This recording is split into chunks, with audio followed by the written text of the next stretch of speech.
Everything is my fault. My existence is a mistake. It hurts to be me. Nobody cares. These pretty depressing words are all visible in this image. We also have this one right here, and this one. You see, they all seem pretty similar. Welcome to Traumacore, an aesthetic made by people who have gone through rough times, with all the pain and suffering that they have felt being expressed through this art style. Because art can be anything, as long as it gets the emotions out of the viewer. In the case of these images, you might feel a sense of dread, sadness, or maybe even comfort. So today, we're going to take a deep dive into this aesthetic. Dreamcore, Weirdcore, and all those other aesthetics that end with core. While most of them existed in one way or another, they really blew up around 2020, during the whole pandemic. Traumacore was no exception, but unlike the other styles, Traumacore actually did have a predecessor called the Morute aesthetic, which was popular in the early 2010s on Tumblr. Morute standing for morbid and cute. A lot of times this aesthetic takes place in a dark location, like a creepy forest or a shadowy room. Sometimes it's just a little girl's bedroom, but because of the lighting and the vibes, it gets this eerie feeling. Some images also include crosses and other Christian symbols. And another thing that you'll see often is women dressed in little girls' clothing. But something is off about them. Maybe she's looking traumatized. Maybe she's in a place where no child should be in. Or maybe she's holding a knife. All of these images revolve around the themes of trauma, very similar to what Traumacore is today.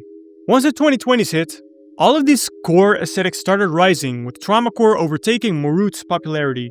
But like I said, the themes stuck around, so let's take a look at all of those. We're dealing with some really dark stuff here, ranging from abuse to other serious mental health issues. The most prominent of all of those is the early life sexual trauma. So let's take a look at a few examples. Band-aches won't heal the pain you put me through. I deserved this. I feel so dirty. Was it a dream? These kinds of texts reflect the thoughts of a child who has been through something horrible. They don't know any better, and they start to blame themselves for what happened. They think people will judge them, and while we know that it is not their fault, children don't always understand that, so they carry this huge sense of shame. All of that makes them struggle in private, which makes the trauma they are experiencing even worse. As for Traumacore, some survivors feel invalidated by it, like the trauma is being used for attention or aesthetic points online. Others actually appreciate it. For them, it's a way to cope and a way to express feelings. And both of those reactions are valid. Some people are more expressive than others. But just to be clear, this aesthetic isn't only about that type of abuse. It can also be someone's dark thoughts, more than others. Some hint at hopelessness, some hint at resentment towards someone specific, and then we also have some hinting at self-harm. But you might have noticed the visuals. A lot of innocence mixed with dark themes. There's a reason for that, which we'll take a look at right now. So far, we've mainly focused on the words that these images present. While these are important, they don't tell the full story. For that, you need to take a look at the full image, starting with the background. For everyone familiar with these kinds of aesthetics, you might have heard of the term liminal space. For those who don't know, a liminal space is a kind of in-between area, a transitional space. An area whose sole purpose is to transport a person from one place to another, a place someone doesn't stay for long. Let's use an hotel as an example. The hallway there is a liminal space because you don't stay in that area. You just use it to get to your hotel room. And although that's the original definition of these places, oftentimes a dark and empty room is considered liminal as well. Now, back to Traumacore, where the use of these areas is common. Take the bedroom of a little girl as an example. It's dark, it's messy, or it has a grainy filter to make it look distorted, giving it a liminal feel. Then we also have the insane asylum and this abandoned building. These areas are used because they look isolated, symbolizing the isolation the survivors feel. Their voices aren't heard by others, their experiences get invalidated, or they get told that their emotions aren't justified. This makes them feel completely alone, something the background is meant to symbolize. On top of that background, we also see these cute and innocent looking characters, with Hello Kitty or this cute bunny character being used a lot. The character either looks sad, fearful, or they are smiling. The use of these characters symbolize the innocence of a child.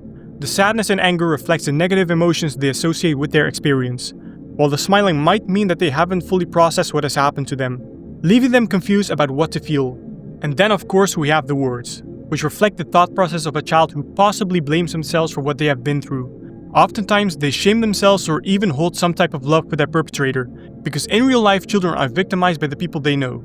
This connection can leave the survivor torn between loving the person who has hurt them and hating them.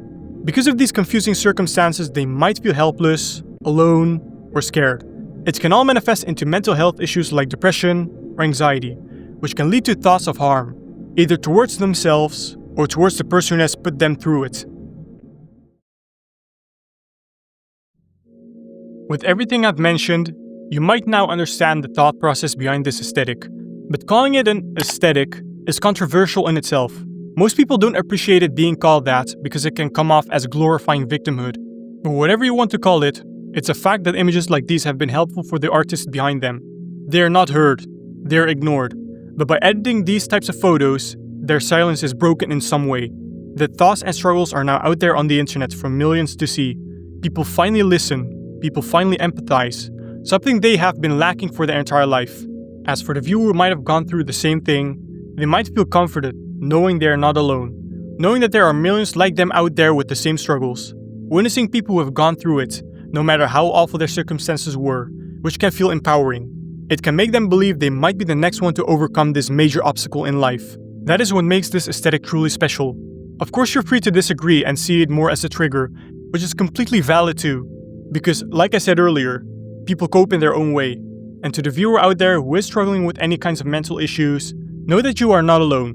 You can overcome whatever obstacle you're facing, and you will find the coping mechanism that will work the best for you. For some, that's expressing themselves through art.